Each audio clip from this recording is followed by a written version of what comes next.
Welcome to the museum at FIT's Fashion Culture Online. My name is Tania Melendez Escalante, and I am Senior Curator of Education and Public Programs. It is my pleasure to introduce Philip Gefter, who will present his book, What Becomes a Legend Most? A Biography of Richard Avedon. The book offers a detailed portrait of legendary photographer Richard Avedon and his era.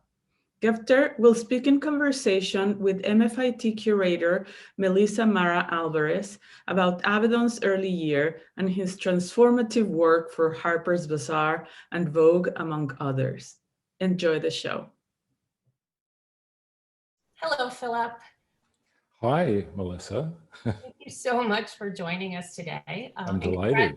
And congratulations on your new book, What Becomes a Legend Most? A Biography of Richard Avedon. Thank you.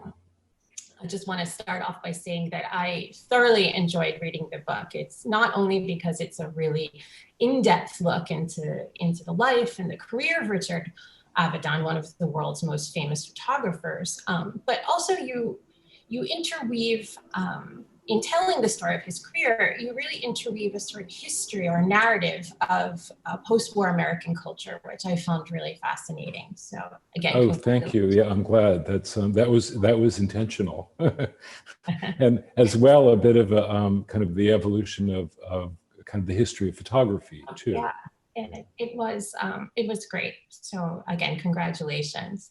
Thank you. And so I thought we could start today by asking, what was your motivation for writing a book about a biography of Avedon? And when did you realize that you wanted to tell his story? So I went to Pratt Institute in the 1970s, studied art, painting and photography. And I was surprised when I got to Pratt that the art world was not really receptive to photography. In fact, there was a kind of prejudice against it. It was considered kind of a second-class medium, and not much more than a graphic art. And I was, I thought at that time, at the age of 18 or 19, that it was the medium of the future. So I somehow kind of it sort of created this quiet indignation in me that never really went away. And so I watched the slow evolution in stature of photography in the art world throughout the 1970s, but it was really only the beginning. In 1975, I went to Avedon's first gallery show, commercial gallery show at the Marlborough Gallery, and this is 1975. And I was just, awestruck by the pictures. I'd never seen, they were portraits. I'd never seen portraits that size on the wall with such kind of bold graphic punch. And I thought, this is radical. This is brand new. I was 23 years old, I think, at the time, but I thought it was really, it had changed photography. And I was thrilled with that. And so, but the reviews were less than lukewarm. In fact, the reviews of his work by critics, they sort of dismissed it as being high style. And they didn't acknowledge it as, as this being real, like serious art. So I noted Avedon then. So throughout my career, I sort of learned a thing or two about the history of photography, and about the history of art. And I worked as a picture editor as well as a photography critic. In 2004, I was the page one picture editor of the New York Times. And I learned one morning that Richard Avedon died. I went to the editors and said, obviously this is a page one obituary. And they kind of looked at me and looked at each other and said, well, not necessarily. This is in 2004, after Avedon had major exhibitions in like the most important museums in America. Yes. Still, he was considered, even in 2004, by some, like the general public, as being a fashion photographer and a celebrity photographer. And I knew at that moment that I wanted to write the biography of Richard Avedon, because for me, his career, not only his bodies of work, but his career kind of served as a kind of avatar for the evolution of photography itself into the art world. I did, by the way, I made the case all day long at the Times, and Avedon's obituary did run on the front page of the New York Times. Yes, you did. And how long did it take you to research the book? And it took about 5 years to write it. Once I got the book contract in 2015 or so, it took a good, well, let's say 4 years. But I had already, even over the course of my career, I had noted Avedon. I understood, I already knew some highlights of his career just by nature of, seeing the shows and reading about him. But I would say a good solid 4 years of research. I did some research at FIT. In fact, FIT has bound volumes of Harper's Bazaar, and I spent several days in the library there just going through the early issues, yes, which our is a great pleasure.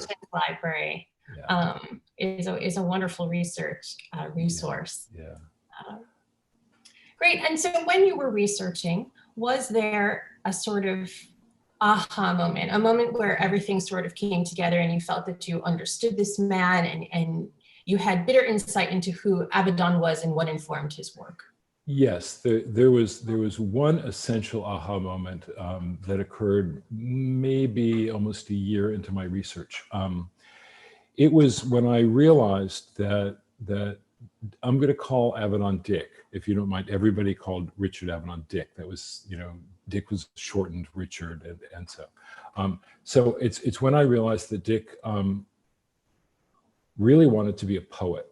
And he, in high school, and I was doing research and I discovered this in several different ways. I won't sort of go into how I finally got there, but I did get there. And I started to explore kind of his poetry. So in high school, he was co-editor of his high school literary magazine with no less than James Baldwin. James Baldwin and Richard Avedon went to high school together. They worked for them. They worked on the staff of the Magpie, which was the literary magazine. So Avedon published, like, I don't know, more than a dozen poems in the Magpie. And there is a copy of the Magpie at the New York Public Library, I mean, in the special collections. And so I was able to read his poetry. And I also learned that, so Dick, and we'll get to his cousin Margie in a bit, but he was very close to his first cousin. They were like siblings, and they both wrote poetry together. She would eventually write a novel about their early life together, like, when their childhood. And in the novel, I learned that that they sort of worshipped at the knee of Dorothy Parker. Dorothy Parker was a writer in the 20s and 30s and 40s. Anyway, I learned about their poetry writing. When Dick was 17, he won a New York City-wide high school poetry award that landed him his first write-up in the New York Times at the age of 17. He grew up in New York, and he went to DeWitt Clinton High School. From that, I realized that there is a poetic impulse that I recognized without knowing it all my life when I looked at his work. That all of a sudden it made sense to me why his pictures were so good. And I think that he brought, eventually, I think he'd never graduated from high school. He went into the Merchant Marine, and he also had been taking pictures. And I think he decided in 1944, when he was 21, that like to be a photographer was more, he would have like a more, comfortable life and a respectable life, and he could have a career and all that. And I think so. He pursued his photography, but he brought with him that poetic impulse. And I can talk about that when we look at the fashion work. That was like the essential aha moment. I can talk about another one, or we could just go on. But that was essential. Well, I'm gonna move forward, and I think that we will get to that other aha. Okay. All right. moment as we go on. Okay. And I think that is just such a wonderful point to this. There's definitely a lyrical quality to his images, both his fashion images and his portraiture. Yes. Which really definitely comes through now that you say that. Yes. So you talked a little bit about, his sort of high school years, being interested in poetry. He also crossed paths with a lot of sort of very kind of people who would become luminary figures in 20th century culture, sort of foreshadowing this later success of his. Can you give us just maybe set up a small snapshot of young Richard Avedon's life, his influences, his formative years? I know in the book you talk about how he felt like an outsider. Yes. Can you just... So sure. He was like a scrawny, gawky, short little kid with glasses. I think he eventually grew into, in fact, willed his good looks. He became, because people think of Dick, and in fact, in his kind of later career, became a man about town. He was very good looking. Everybody talked about, oh, he's so good looking and so charming.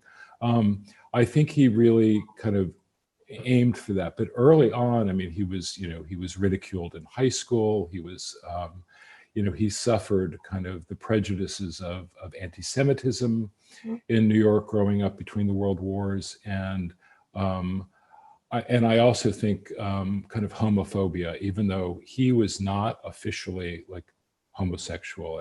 But I think he had feelings that he was very uncomfortable with. And it was not exactly kind of an athletic, masculine guy. So he suffered, the kind of ridicule that I think, a lot of people actually suffer as teenagers. But he was single-minded. He was very ambitious and single-minded about working at Harper's Bazaar. When he was 21, he read Harper's Bazaar because his parents got it, and it was one of the most influential cultural publications in America then. They published serious literature from William Faulkner to Virginia Woolf to Christopher Isherwood. They published the best photographers of their day. So he had one ambition when he got out of the Merchant Marines, and that was to work for Harper's Bazaar. He made 14 appointments with Alexei Brodovich before Brodovich actually deigned to see him. But once he got in, and he did get in, I mean, they recognized that he was talented. An entire world opened up to him. I want to. This is an important point. I think he didn't want to work at Harper's Bazaar necessarily because he wanted to be a fashion photographer. He wanted to work there because he thought it was the center of culture, and he would be at the very center of the cultural life of New York and of his time. And that was true, because he ended up photographing, people who would become, like leaders in cultural, figures like Leonard Bernstein. Truman Capote started working at Harper's Bazaar, started writing for them like a year after Dick started. So they were in the kind of freshman class together at Harper's Bazaar. And so from the time he was 21, he was just plopped into the center of New York culture in the late 40s after World War II, which was just a kind of, an incubator for what became and shaped the cultural life, I think, of the second half of the 20th century. Yes, well, one of the things also that struck me when I was reading the book was that, you paint this picture of a young Avedon who, as a child, was just digesting culture, whether it was pouring through his mother's issues of Harper's Bazaar and cutting out images and putting them up on the wall, or his obsession or his fascination with the theater and collecting playbills. He was just digesting culture around him, and then later goes on through his photography to kind of spit that culture back out and show it back to us. Yes, exactly. And one of the places where he does that so beautifully and so instrumentally is in his fashion photography. That is very true. So I was going to say, why don't we have a look at some of his early fashion photography, Yes. and you can talk about some of these images and tell our viewers what makes an Avedon fashion photograph, or what makes a fashion photograph, an Avedon fashion photograph. Well, okay, yes. Yes, okay, sure. We'll bring up the fashion images. So this was Dick's first cover for Harper's Bazaar in January 1947. He was 23 years old. Maybe he was 24 years old. Today it looks, you know, it looks perfectly kind of nice, lovely. It was radical at the time. I mean, to show a model just in short shorts, standing on a beach, not getting the attention of the man in the picture. In fact, the man is looking in the opposite direction. The other thing about this, which I always find so radical, is that it looks like she's on the beach, but in fact, she's in the studio, and he doesn't hide that. You know, you can see the studio paper behind her. You can see how it rolls under onto the floor. But he's created this sense of being on the beach. And that's the first kind of, you know, inkling of the poet in him, how he was able to do that sort of so miraculously. This kind of picture didn't really exist before at that time. So it's brand new. I mean, this got the attention of, you know, whoever read the magazine. It's like, oh, you know, I've never seen anything like this before. I've never seen a woman who seems so independent and, you know, game for the next thing. You know, she's standing there ready to play in some way. Yes, there's also a little irreverence about her too. Yes. Yeah. So I'm showing some of these on the page because that's what Dick was photographing for. It was the page, the magazine page. I always say that well, before I will tell you what I always say about him. You know, he had a mandate from Carle Snow, who was the editor-in-chief of Harper's Bazaar, and we can talk about her. I know you had a question about her. She was, just very briefly, she was one of his mentors. He had 3 mentors at Harper's Bazaar: Carle Snow, Alexei Brodovich, and Deanna Vreeland. Carle Snow was you could not have met or found a more sophisticated woman on the planet. She in her 20s, you know, she was working for Vogue magazine. She trained Edward Steichen to be a fashion photographer. She went to the collections in Paris and became very good friends with Coco Chanel and Jean Cocteau, and she was part of the Cafe Society in her 20s, as well as in New York, knowing everybody from her 20s, the Algonquin Round Table set, and kind of the writers of her time. So when Dick met her, she was in her 40s and or even later, 50s maybe. She had a mandate after World War II to resuscitate the fashion industry in Paris after the war. And so she said to Dick, I want you to take the model and show Paris. So Dick is known to revolutionize fashion photography by taking the model out of the studio and into the street. That's not necessarily how he revolutionized fashion. He did do that, but he was not the very first to do that. Other people had started to do that. But the fact is that the street he was taking the model out into was in Paris, number one. And so he was responding to Paris as well as wanting to photograph Paris and photograph the model. I always say that Dick is the impresario of the fleeting visual metaphor. And what he did was he didn't just pose the model wearing Balenciaga. He created an entire scene. And what I think he was able to do, and this is where I try to define the poet making images, is that he was photographing a condition of spontaneity. And if you look at all of his pictures, and we can go through them, I mean, we don't have to linger on any one, you will see that it's almost as if the breeze is blowing through the frame. It's as if he has simply caught this person.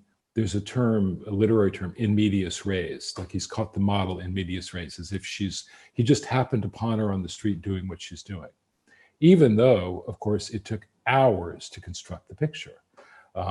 You know, the model had to be dressed, you know, coiffed, makeup. He had to create, you know, a space on the street, so they had to block off the street.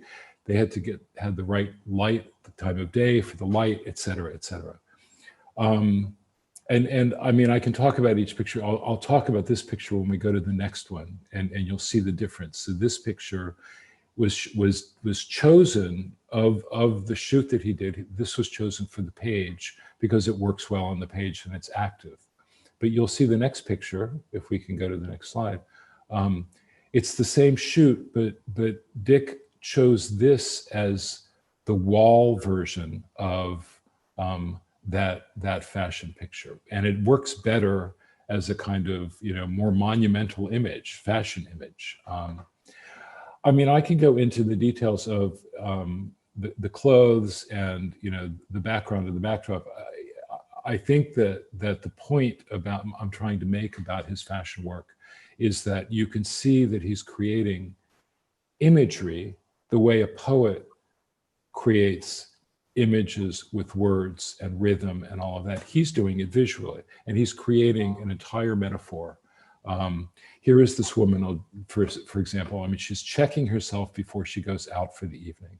And it's something that, like, many women will recognize in 1 second. You know, it's just making sure that everything is just right before she has to go out into the public.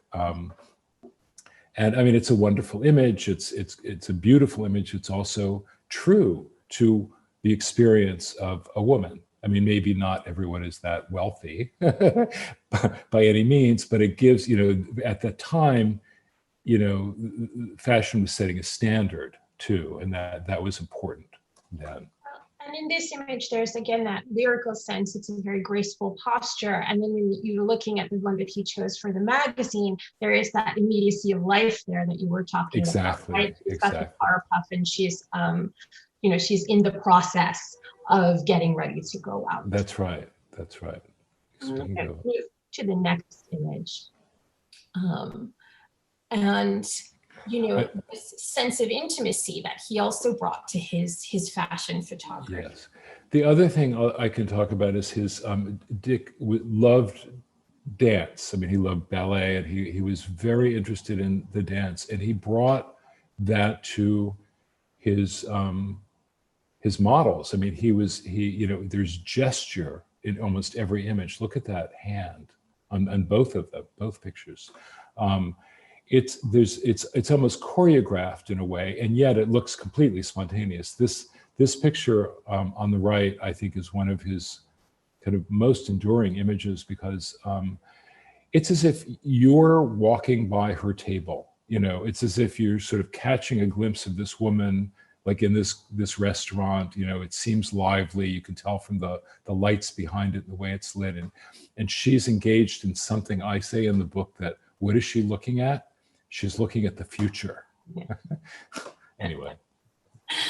And we'll move to the next one. And this is, of course, the iconic. This is the iconic image.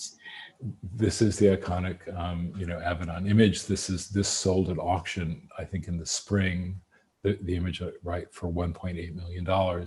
Not that is the reason it's important, or that's its value. Its value is the simple, you know, kind of elegance of it, and the juxtaposition of kind of, you know, like primitive nature and, you know, refined culture, let's say, for argument's sake. This is the picture also that was used on the front page of the New York Times with his obituary, just to add that it was a fashion picture, and it is like one of the most significant images, I think, in the 20th century. Definitely, definitely. I mean, just these are more examples of, you know, how he created an entire scene, this entire metaphor. I mean, and it's also like playful. I mean, here's a woman dressed in, I think this is Givenchy, don't hold me to this. And she's playing pinball, you know, in a bar, maybe after she's been to the ball. I don't know, but it's a wonderful image. It's like it makes you look twice because you kind of think, well, what is she doing so dressed up, like just hanging out playing pinball? Today, that doesn't seem so odd. At the time, there was such cultural there's such cultural etiquette that it's you know, it seems so, you know, kind of kooky, let's say. Yes, it was so new. It was so new. And there's so much atmosphere that he creates within each image. Yeah. You know, I mean, what can you say about this image? It's just wonderful. I mean, it's as if, I think kind of the underlying image or idea in this image is, you know, it's as if you too could walk on air if you're wearing Pierre Cardin or something like that. And there's a bit of spontaneity here too, right? Yes, exactly, the spontaneity. I want to read you a quote, actually. So, you know, people always said that, you know, Dick was photographing Paris. And it's true, he was. I mean, he was photographing in Paris. But he said, my Paris never existed. I fabricated it, not out of whole cloth exactly, but out of swatches of Lubitsch, Ernst Lubitsch, the filmmaker, or René Clair, or Rodgers and Astaire movies, or Cole Porter songs, and out of the stories that my mentor, Alexei Brodovich, as well as Carle Snow, told me of the Paris he knew before the war. It was my own elation that I was photographing. And there it is. I mean, you see that. And that again is the poet in him. I mean, et voila. Yeah, the poet and the storyteller, right? Yes. We'll go to the next one. Notice the dancerly, you know, position and gesture and attitude. You know, it's so, I mean, she is able to move in ways that very few women seem to be able to move. But, you know, he caught that, and there's such an elegance about it and a grace about it. Yes. And yet it's a total story. You sort of imagine seeing her, I mean, it's so grounded in reality on one level. I mean, a very refined reality, but still. A culture. Yeah. World and a fun, spontaneous one. I mean, he was definitely capturing the optimism of the post-war years. Absolutely. Absolutely. And that was, I think, a strength Yes. that made his images so appealing. There's an effervescence about it that, I mean, and it's hard for us to understand today how after World War II, there was a kind of just a new feeling of like you can breathe more freely, and and the world is one's oyster. It's like the world opened up to everyone for that period, that post World War II period, and he captured that. So these images are instrumental in cultivating a notion of beauty and glamour in the post-war era. Absolutely. And of course, this was an image of glamour that was specific to white women or Caucasian women, but Avedon also advocated for a broader definition of beauty and glamour on the pages of Harper's Bazaar. He did, absolutely. Women of color. And so I want to move to the next slide where we see two, I'm sorry. Actually, I want to let's just finish this and hold that thought, because that's an important thought. Go back, yes, go to the next one. Go forward, yes. So I just want to make a point about what you were talking about. He was creating a kind of sense of style and a kind of attitude of style, and he created a kind of woman. So the Avedon woman was a thing in the 50s. I mean, it's actually like a phenomenon, and you know, I call it a trope. It was a trope. It's the Avedon woman was the kind of result of everything we just talked about, that kind of, you know, optimism, a certain kind of gaiety and kookiness and independence and, you know, effervescence and all of that. And so in 1961, Audrey Hepburn played Holly Golightly in the movie Breakfast at Tiffany's. Now, Dick didn't have anything to do with that movie per se, although he knew Truman Capote very well, who wrote the book on which the movie's based. And Audrey Hepburn had been in a movie 4 years earlier called Funny Face, which was based on Dick's life. And that, I mean, that's another subject altogether. So I maintain that Audrey Hepburn as Holly Golightly in Who's Afraid, Breakfast at Tiffany's, is the apotheosis of the Avedon woman. I mean, if you look at her, you can see everything we saw before throughout the 1950s in those pictures. There she is. She stepped out of the pages of an Avedon photograph. And if you go to the next slide, so that's Audrey Hepburn as Holly Golightly on the right. On the left is Dick's cousin, Marjorie Lederer, by then Marjorie Lederer Lee, who I consider the prototype for the Avedon woman. So when they were growing up, Margie and Dick were sort of co-conspirators in kind of, you know, benign mischief, but she was very adventurous, independent, imaginative, sophisticated. And Dick photographed her in 1960, the year before Breakfast at Tiffany's was made. And he turned her into his Avedon woman. She was a little bit more bohemian than she looks in this picture. He actually made her up to be the Avedon woman that she was initially the prototype for. I just want to make that point. Yeah, well, she was so instrumental and influential in his life. Yes, exactly. So, yes, here so is where I was headed before. Yes, to go back to your point. So Dick was, you know, he had a social conscience, and he tried in his way, you know, within the pages of Harper's Bazaar, a fashion magazine, to represent kind of a broader cultural swath. And so so in 1959, he photographed Sheena Mikado on the left, who was an Asian American. No, she wasn't even American. She was Asian, half Asian. And he thought she was the most beautiful woman in the world. And he said that about any number of his models, but she was very, very beautiful.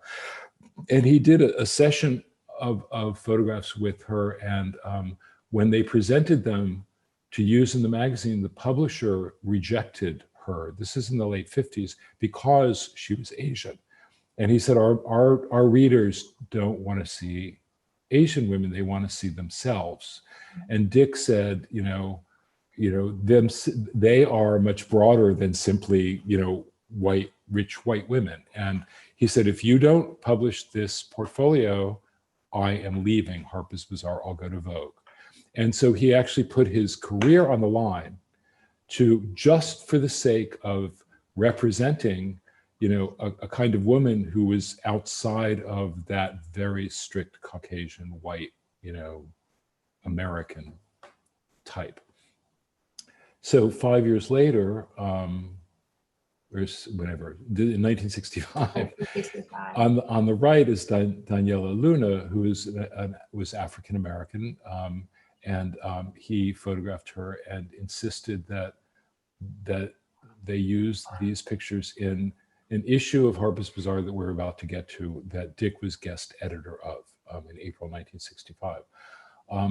And he did succeed in getting these pictures of her in the magazine, but the magazine, the publisher was livid because they lost advertising revenue. Advertisers pulled out of the magazine because the culture was so racist at the time that advertisers objected to a Black woman being in the magazine.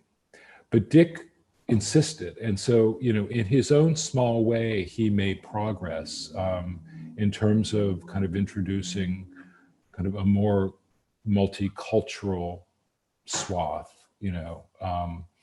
and so I think that, I always say that he did have a social conscience, even from his own very high privileged perch. Well, the 1965 issue that we're going to look at in a moment, April 1965, Yes. was a very forward-looking issue. It really was it was very groundbreaking. It was all about the new. And it comes about a year after he published his Nothing Personal, in which James Baldwin wrote the text for the book. Yes. And so let's move to the image of the 1965, April 1965 issue of Harper's, which as a graduate student, I came across this issue and I was just so amazed at how forward thinking it was and just how revolutionary it was. Yes. So Dick was the guest editor of this issue. I mean, he had been photographing for Harper's Bazaar for years. And I just want to say that even as a photographer, he often brought ideas to the magazine, cultural ideas to the magazine. And there was a period in time when he had his own portfolio every month called Observations. Like he had a 1959 book of portraits called Observations, and then Harper's Bazaar gave him a portfolio every month that wasn't necessarily fashion, just kind of a cultural observation on a particular subject or cultural, event or something. So in April 1965, he was the guest editor. He conceived the editorial content for the entire issue and photographed the entire issue as well. Mm-hmm. So this is a funny little detail, and I'll talk about the significance of this issue in a second, but he had photographed Jean Shrimpton, the model, and she has a bubble, spacesuit bubble on her head. And he hated he took the image, and inside she is photographed wearing a NASA kind of moon suit, which is part of the forward thinking aspect of the issue itself. But he hated it for the cover and decided at the last minute, seeing it mocked up, that he didn't like it. He said, I don't know what we're going to do about this. And Ruth Ensel, who's the art director, just saw this paper. I forgot what you call the paper, like a certain kind of colored paper that is in art departments everywhere, and I just forgot what it's called. She just cut out the shape and placed it on her head, and Dick said, "That's brilliant. Let's use it." And look at it. I mean, it is an amazing image, and it sort of shows you there's a certain kind of spontaneous kind of aspect to this this image that it just has renewed life. And it basically, I mean, I can talk about it graphically in terms of how it both flattens out the image, the paper itself, but also it's enigmatic. She's real, but the paper's flat, and it creates a frame around a frame, et cetera, et cetera. I could go on about that. But the issue itself was a kind of a perfect time capsule with its finger on the zeitgeist at the nascent moment of sex, drugs, rock and roll, and countercultural revolt, I like to say.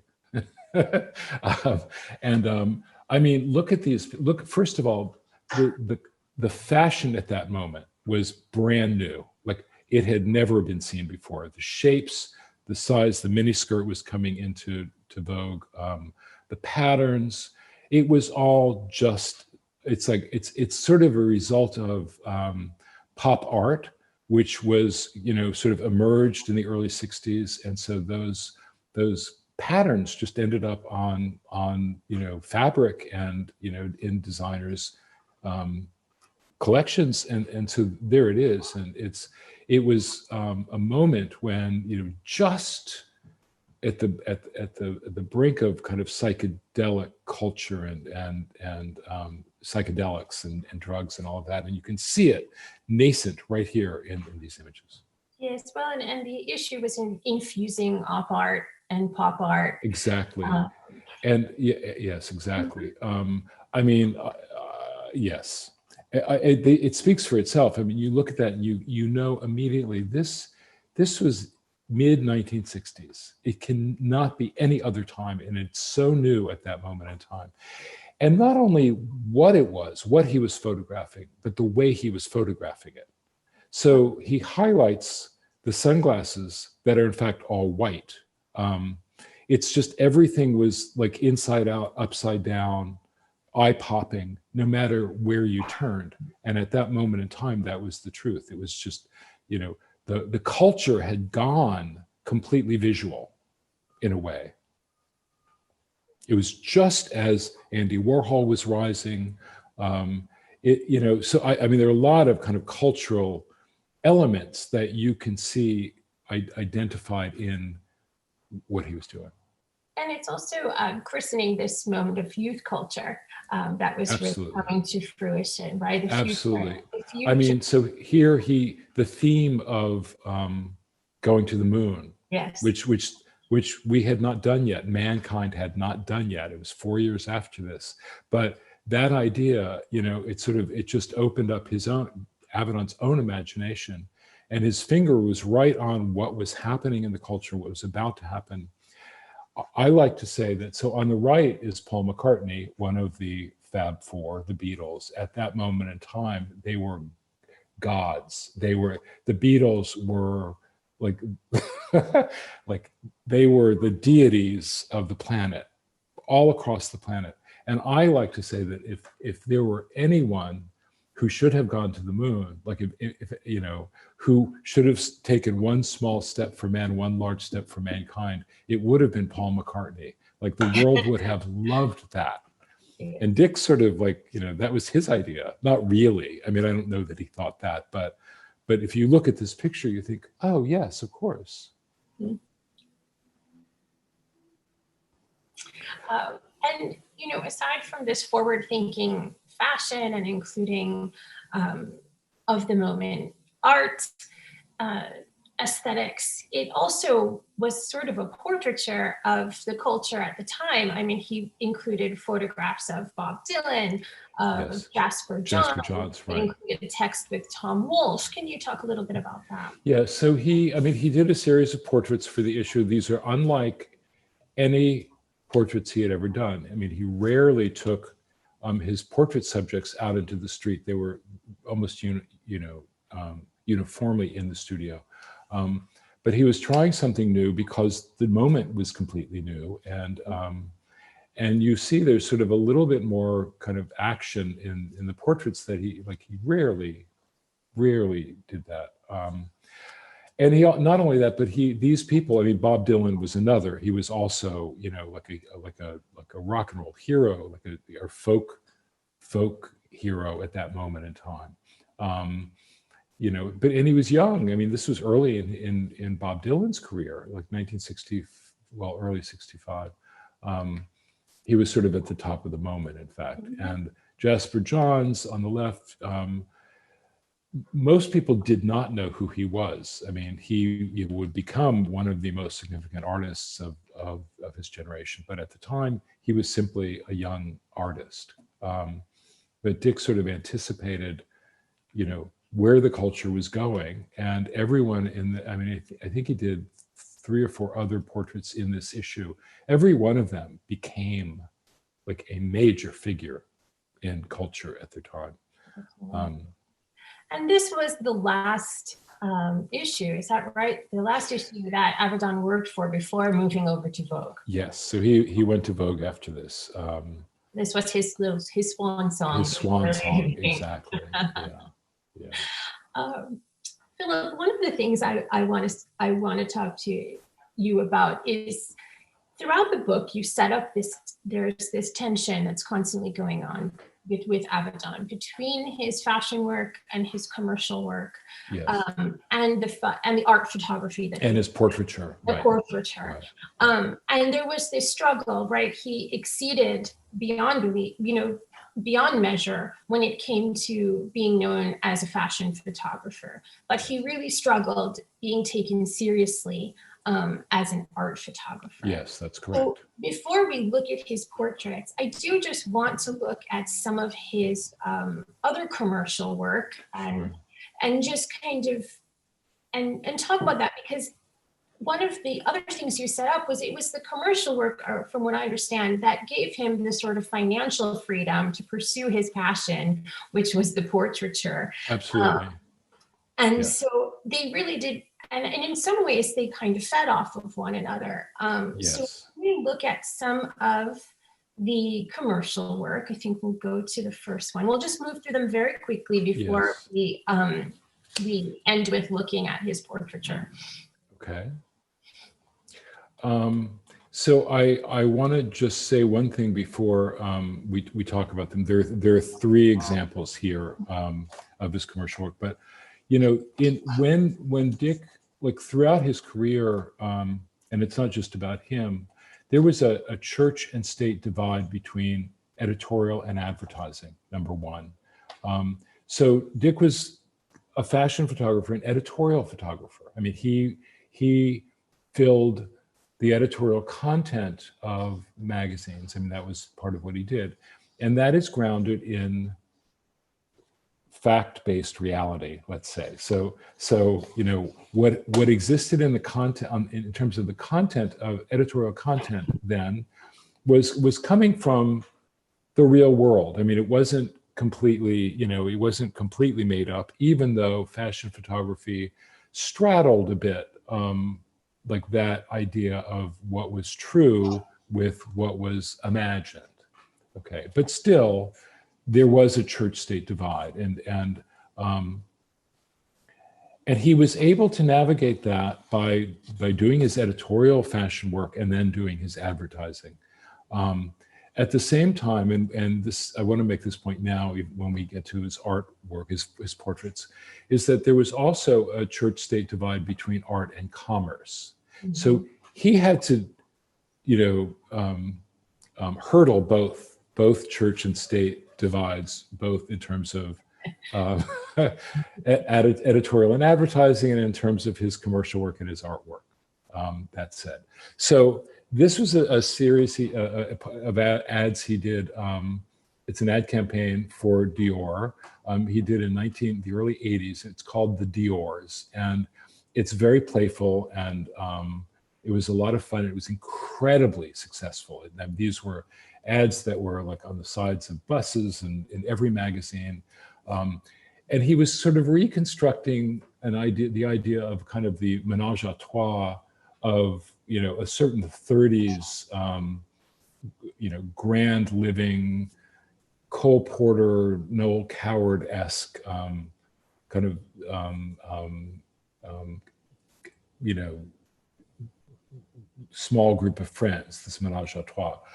In each one, you know, there's a kind of different scenario. And what does it say? When they were good, they were very, very good. But when they were bad, they were gorgeous. And each one, which was written by Dune Arbus, who worked with Dick, was just mischievous enough and just, you know, paradoxical enough to be quite engaging. Anyway, I mean, we could go on about that, but he created this entire campaign. He set up the scenes. They came out of his own imagination and Dune Arbus together. He worked with the same three people here. The one on the left is Andre Gregory, who is actually a very good friend of Dick's and a serious theater director and company director. Anyway. So he was not only the art director, I mean, he was not only the photographer, but he was also acting as the art director for a lot of Exactly. people. So he would be handed like an account. He would say, okay, like whoever handled Dior, Christian Dior, said, okay, Dick, I want you to do this campaign. And he would create it. Mm-hmm. They wouldn't say to him, they wouldn't go to him and say, we're going to do this and we want you to shoot this. They would just give it to him. Mm-hmm. So he was the art director, the ad exec, like in a way, and the photographer as well. Which is unusual, right? It's yes, like unprecedented.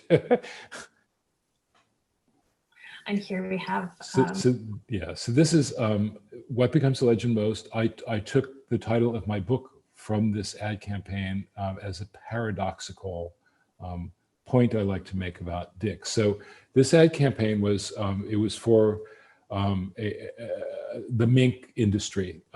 Basically, they wanted to introduce themselves to the world, the Midwestern mink farmers.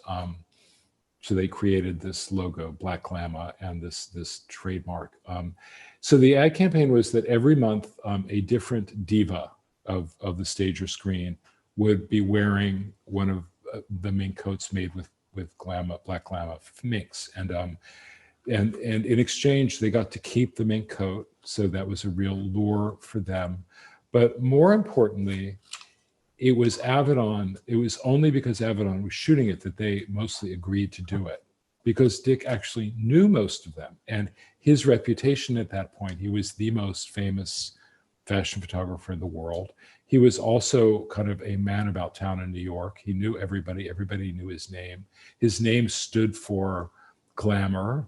And so this first one, I mean, they were like, you know, Lauren Bacall, Marlene Dietrich, Judy Garland, you know, et cetera, every month.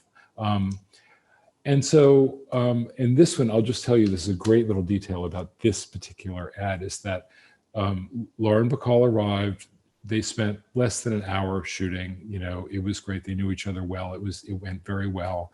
When he got the pictures back, you couldn't see the mink. You couldn't see the hairs on the coat. It was all black. So he hadn't lit it quite properly. And he had to reshoot it. And he knew, and the ad executive was panicked because like they couldn't get Lauren Bacall back. So they'd have to give her another mink coat. So he used his, he took his secretary or his assistant in the studio and put a mink coat on her and photographed her in the same position. And then he had this, I forgot what you call them now, like somebody in his studio who could do real cutting and pasting, not computer cutting and pasting, but actually they made a print of Lauren Bacall and he basically surgically removed her head from that image and placed it on this image. And if you look carefully, now that you know that story, so this was a composite image. Now you know that story, you can see that her head was just a little bit bigger than her body, that the proportion is slightly off, but you don't know that unless you know the story. Yeah. It's a clever little thing. Anyway, but I want to make one more point is that what becomes a legend most, the reason I used that as the title of my book is that at a certain point in time, Avedon eclipsed even his subjects in terms of his own fame and accomplishment. And so I say, I mean, I use the title, what becomes a legend most? Is it the subject or is it the photographer? Mm-hmm. And so it's a paradox, I just like to say. And that was true of the ad campaign too. What becomes a legend most? Is it the mink or is it the diva? The woman. Yeah. And he actually only shot the first year of this campaign. He did, it's true, good point. He only shot the first 12 or so. And then after that, the campaign lasted for 25 years, but he then bowed out and let it run its course. But he established, he didn't come up with the idea, but because he was part of it, that's how he got the models, the women he got. Yes, well, it's such an iconic campaign. Yes. And then, of course, we have another sort of very iconic campaign there as well. The Calvin Klein jeans campaign with Brooke Shield, who was 15 then. She's, absolutely beautiful. So the first one of these, it was both a TV, it was a still advertising and TV ad campaign. And Dick shot both of them. He was the auteur and impresario for the entire visual campaign. He worked directly with Calvin Klein, so they did it together. Calvin Klein himself and Dick and Dune Arbus, who basically would write the line that Brooke Shields would say. In this first one, it's not in this image, but it's in the TV ad.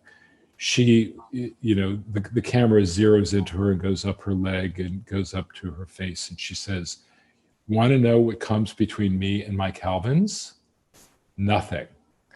And that at the time was scandalous because the TV censors, even for advertising, didn't want to use it because it suggested, one, she was underage.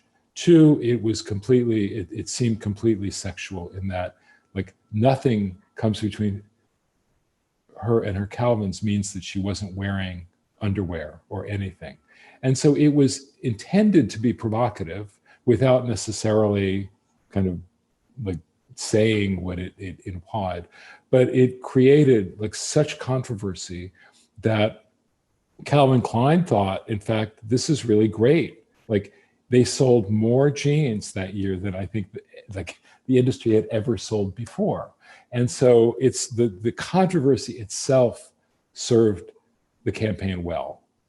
And of course, Dick loved being kind of right on the edge of that kind of controversy because it's not bad. It's just, it's somewhat mischievous, and he loved that. I mean, that to him was really like, it was sort of hitting kind of a playful nerve, like a tickle. It sort of tickles the culture a little bit.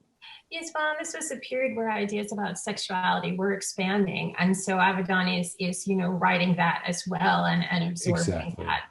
Exactly, good point. That's exactly right. And now I want to move to his portraiture. Yes. Which in the book you attribute to really being his greatest contribution to photography, right? Absolutely, yes, I do. Yes, his legacy. So let's move to the first portrait. And so what I would like to ask is just for you to talk a little bit about his portrait style, what he was doing, and then at your prompt, we'll go through the portraits. Okay. So these first few we're going to talk about it are his earlier portraits. They are before he arrives at a certain signature style that became kind of known as the Avedon portrait. But until then, I mean, he was known as a celebrity photographer. I mean, the pictures he was making were for publication, for Harper's Bazaar mostly, and this, of course, is Marilyn Monroe. Like, it's now I mean, not only was she an icon, but this is an iconic image. In fact, there's a show at the Metropolitan Museum of Art right now called Making the Met, and it's 150 years of the Metropolitan Museum. In the first room, this hangs, this picture, and I took this picture that you're looking at is my iPhone picture of this image on the wall at the Met. So it's even the frame and everything. That's what it is on the wall, which only confirms my belief that he was one of the most consequential artists of the 20th century. Just the fact that this is in that show and that it has pride of place in the first room is quite something. So he photographed Marilyn Monroe. He knew her a little bit. I mean, they weren't friends necessarily, but he had photographed her once or twice before. And she spent an evening in his studio dressed that way. She had just worn that gown to the April in Paris ball at the Waldorf Astoria 2 weeks earlier. She spent the evening being photographed by him. And so he described this picture. He said, Marilyn spent the evening being Marilyn Monroe. And but after all the champagne and after all of her performance, he saw her sitting there and she had been like kind of deflated. And he walked up to her and he wanted to photograph her and she didn't say no. He said that she didn't say no. And so he took this picture.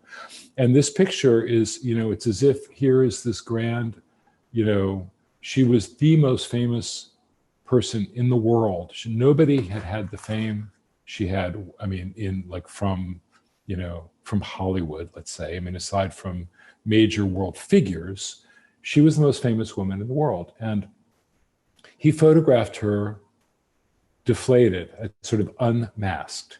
And I like to say that this picture, looks as if she was it was coming to her at that moment in time, like she was recognizing all that had happened to her to bring her to this very point of being the most famous person in the world. And it's as if she's stunned. That's how I like to talk about this image. But the fact is that this was the picture he chose out of that entire take, not the not the picture one would expect. It's not the expected picture of this grand, super siren, sex goddess, basically, as she was called then. But this very haunting, true, honest, vulnerable picture of, this woman dressed for her public. It's a beautiful picture. I also say, just to go back to that idea of what becomes a legend most, in terms of Richard Avedon, when you look at this picture, it's a picture of Marilyn Monroe, but it has come to be Avedon's Marilyn. And that's the paradox of what becomes a legend most. Is it a Richard Avedon or is it Marilyn Monroe? And I think it's both, actually. It straddles that paradox, but you can't have one in terms of the composition of this image in the world without the other.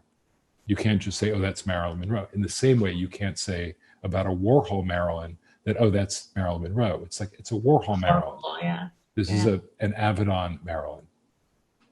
Well, and one of the things about his portraiture is that it comes up in the book again, is that he's really doing a catalog of humanity, right? After spending so much of his career photographing the glamour and the beauty, his portraiture is kind of the antithesis of that, where he's not necessarily looking to have someone shine, but to show the humanity in all of us, right? Yes. Well, yeah.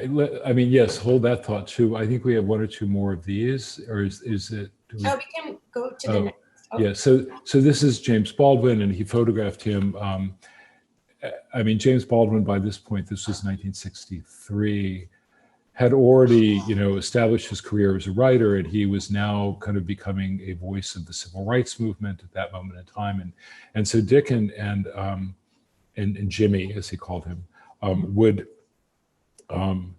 James Baldwin would write an essay for a book that Avedon did in 1964, which was called Nothing Personal, which was basically a book of photographs Avedon had done to kind of try to identify, the rupture in society and the kind of racial divide, and he did that by what I call portraitizing a set of ideas about the culture. And so he went to the South and photographed segregationists, and he photographed civil rights workers, and and other people in between. And so that book, Nothing Personal, was basically his statement about the kind of rupture in society at that moment in time.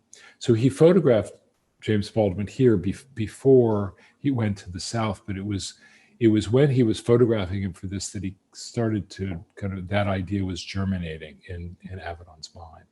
This is an unusual picture for Dick. I mean, he knew James Baldwin going back to high school, and it's a very intimate portrait, but this is not yet the style he would, and not style, or the signature that would define an Avedon photograph. Which we have right here. Yes, we'll start. So, and this is getting there, but it's not there yet. It's almost, this is Truman Capote. It's also a very intimate portrait. I mean, Capote is kind of, miming for the camera on one level, but he's exposing himself. I mean, not just because he's not wearing a shirt, but he's exposing his neck in a way that is, I mean, he was very provocative, and it's very, very erotic, in fact. And Dick, this was made in the 50s, and Dick, this was very kind of courageous of Avedon to photograph a man in this way. I mean, this picture is radical, actually, for that period of time when, homophobia was rampant, and being gay was still like one of the worst taboos in American culture, if one can believe that today, but that was the truth, and so this was quite a surprising image. He didn't show this, I think, for a while, but anyway, but this started to get closer to the signature Avedon style.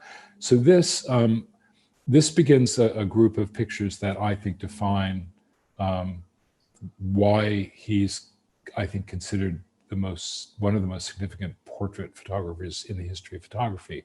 But I just want to say this about him. So, he he was of a generation that was on alert to the profound threat of the atomic bomb. And we can't understand this today, but at the time, you know, the atomic bomb went off in 1945, and it was this menacing, you know, kind of like black cloud on culture for 20 years or so.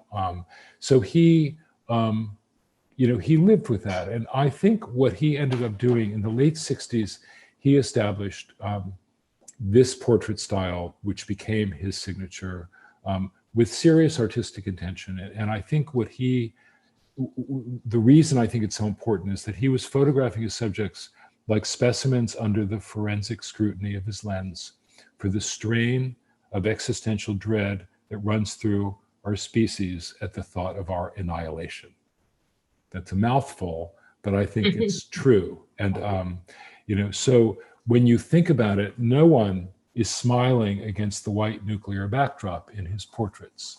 And we can go through them and you'll see. And that's one point I want to make about them. And the other I want to make is that by stripping the frame to nothing but the subject, outside of, you know, any environmental cues about who they are, he equalizes everybody. Everybody, as I say, becomes specimens on one level, but also they are simply representative human beings of the species, regardless of their accomplishment or their, you know, class or their, you know, income level. So, I mean, we can go through this. Robert Frank, who is arguably one of the most significant photographers in the history of photography. Jasper Johns, who by this time had become Jasper Johns, a major artist of his time. So Dick spent, he did a body of work called In the American West, and he spent 5 years off and on going out into the West and photographing people he would just happen upon. Like, so he saw this man, I mean, he was with his assistants and a woman who he had hired to kind of help him like find places, rodeos and things like that to go to. But they were driving along a highway in Oklahoma, and this guy was walking along the side of the street carrying a knapsack and a rolled up bed on his head. And they stopped and he photographed him, Bill Curry, a drifter in Oklahoma. So he did this for like over the course of 5 years, and he photographed, you know, anonymous people in the American West, you know, whether they were rodeo cowboys or coal miners or, you know, whomever. So this is one of them. And when you look at these pictures and think of this in context, so the drifter, this is Willem de Kooning, again, another of the most important artists of his time. You start to see the relationship, you know, between, you can't tell, is he just kind of a drifter in Nevada? I mean, or one of the great artists of his time. Lee Friedlander, another. He could be a local wedding photographer in Kansas, but he's Lee Friedlander, a major photographer of his time. This woman is a waitress in Idaho. I can't see if you say that or not, but she looks like she could be a writer on Martha's Vineyard in the summer, you know, anyway, or not, but you get my point that Renata Adler, also like a significant writer of her time, he distilled the frame to nothing but the subject, and he's photographing them. You know, people called him a celebrity photographer well into the 80s and 90s. You know, and he would say, you know, don't think about who they are, just look at their faces. And what he wanted you to do was recognize that, you know, you can look at these people in a way that you would never be able to study them and their faces if you were actually talking to them. So here's, you know, a moment for you to actually like study someone's face and see the similarities and the differences, and, you know, what life has done to them, like on their faces or not. And it's a remarkable observation of who we are as people. And the reason I think that he's so significant is that I think he advanced portraiture in that genre throughout the history of photography, after August Sander, who's another photographer who did not a dissimilar thing in the early half of the 20th century, where he made a forensic study of the society of his time. So the next one. Oh, right, there are more. So David Beeson, he's a shipping clerk in Colorado, and you will see, so remember him when we go to the next picture. James Galanos, a major fashion designer this time. Look, their gestures are so similar. A coal miner in Utah, but he looks like he could be the CEO of a major corporation, just kind of, on a Saturday with his sons. And Katharine Graham, who is, the publisher of the Washington Post and Newsweek magazine, a major, important, powerful figure of her time. She looks like, she could be the headmistress of a girls' school. She could be a prosecuting attorney. She could be a housewife, in an upper middle class suburb, anywhere. It's interesting. I mean, one of the things that you say, or that Avedon says in the book, is that his portraits are just as much a portrait of himself than they are of the subjects that he's photographing. Yes. What does he mean by that? Well, I think he means, he said all my portraits are self-portraits, and I think exactly what I said, that he was looking for that strain of existential dread that runs through our species at the thought of our annihilation. And that's something he felt. He was a very complicated man. And, on the one hand, he had this amazing outsized life, and he enjoyed it. I mean, it wasn't that he was, unhappy with his life. I mean, it was amazing. He knew everybody. He flew first class everywhere. He ate very well. He had serious relationships, friends, who were lifetime friends. Leonard Bernstein, Truman Capote, Sidney Lumet, Mike Nichols, close lifelong friends. So he had a real nourishing, life in some ways. And yet he was also at the same time lonely. He felt, because of the shame he experienced as a child or in childhood, and as the anti-Semitism and the homophobia, and he could never really acknowledge his sexuality. I mean, only much later in his life did he finally sort of acknowledge it. But he lived in, tormented by feelings of shame. So, and on top of all of that, the dread of the nuclear bomb, which, again, his generation, I can't overstate that was a real thing. That was not something that was made up. That, in 1962, the Bay of Pigs, the threat of nuclear war was this close. And so he was photographing himself and photographing everybody. That's what he meant. Mm-hmm. Well, I think that is a perfect place to sort of stop here. Okay. Well, thank you so much again for joining us today. And I'm delighted. And for those of you who have not read the book, I definitely recommend reading it. It's a really dense and vivid portrait of Avedon's life. And so congratulations again. Thank you very much. Thank you.